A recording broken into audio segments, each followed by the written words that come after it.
Hello மக்களே, welcome back to our channel. நீங்கள் பார்த்து கொண்டு இருப்பது ராஜாபாவி விலாக்ஸ். நான் உங்கள் பவித்ரா. என்னடா ஊசி மணி பாசி மணி விற்கிற மாதிரி மணியாக வச்சுட்டு உட்காந்துருக்கான்னு பார்க்குறீங்களா? ஆமாங்க, இது எல்லாமே என்னோட பிரேஸ்லெட் கலெக்ஷன். பட் என்கிட்ட ஒரு 10 பிரேஸ்லெட் மேலே இருக்குது. எனக்கு வாட்சா பிரேஸ்லைட் அப்படின்னு கேட்டிங்கன்னா பிரேஸ்லைட்ஸ் தான் ரொம்ப ரொம்ப பிடிக்கும். ஸோ நிறைய பிரேஸ்லெட் வச்சுருக்கேன். பட் இதில் பாதி வந்து பார்த்திங்கன்னா இப்போ டேமேஜ் ஆகிடுச்சு. ஸோ அதை நம்ம இப்போ இடிச்சிட்டு ரீகன்ஸ்ட்ரக்ட் தான் பண்ண போகிறோம். என்னடா சிவில் இன்ஜினியர் ரேஞ்சுக்கு பேசுகிறேன்னு நினைக்காதீங்க. வளன்னு பேசாமல் வாங்க நம்ம வேலையை ஸ்டார்ட் பண்ணலாம். ஃபஸ்ட்டு என்னோட ஃபேவரட் பிரேஸ்லைட் டிவி லைவ் வச்சுட்டு அப்புறம் ஒரு ஒயிட் கிறிஸ்டலில் இருக்கும். நான் ரொம்ப அதிகமாக யூஸ் பண்ணுறது இந்த பிரேஸ்லைட் தான். ஸோ இது லூஸ் ஆகிட்டு என் கைக்கு பிரேஸ்லைட்டே செட் ஆகாது.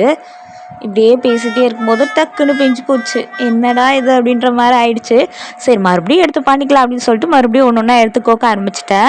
இதுதான் அதிகமாக யூஸ் பண்ணுற பிரேஸ்லைட் இதுதான் எனக்கும். ஆனால் எனக்கு பிரேஸ்லைட் பிடிக்கும். பட் எனக்கும் பிரேஸ்லைட்டுக்கும் செட் ஆகாது. ஏன்னா நம்மளோட கையோட டிசைன் அந்த மாதிரி எல்லாமே லூஸாக தான் இருக்கும். ஸோ நான் அதை என்ன பண்ணிட்டேன், யூஸ் பண்ணுற வரைக்கும் பண்ணிட்டேன். பட் இன்னமும் லூஸாக இருக்குது. ஸோ கட் பண்ணிட்டு மறுபடியும் நம்ம வேறு எலாஸ்டிக் ஒயர் இது கொடுத்துட்டு நம்ம பண்ணிடலாம் அப்படின்னு சொல்லிட்டு தான் இன்றைக்கி வந்து ஒர்க் ஸ்டார்ட் பண்ணேன். ஸோ ரொம்பவே வந்து பார்த்தீங்கன்னா சூப்பராக வந்துருந்தது. ஸோ என்னால் வந்து பார்த்தீங்கன்னா இன்றைக்கி ஒரு 5 தான் பண்ண முடிஞ்சது. இன்னும் பேலன்ஸ் 4 பண்ணணும். ஸோ நெக்ஸ்ட் அடுத்த டேஸில் பண்ணிக்கலாம் அப்படின்னு சொல்லிட்டு வச்சுட்டேன். உங்களுக்கு இந்த மாதிரி பிரேஸ்லெட்லாம் பண்ணுறது தான் பிடிக்கும் அப்படின்னா கமெண்ட் பண்ணுங்கள். நெக்ஸ்ட் வீடியோவில் மீட் பண்ணலாம். டாடா, பை.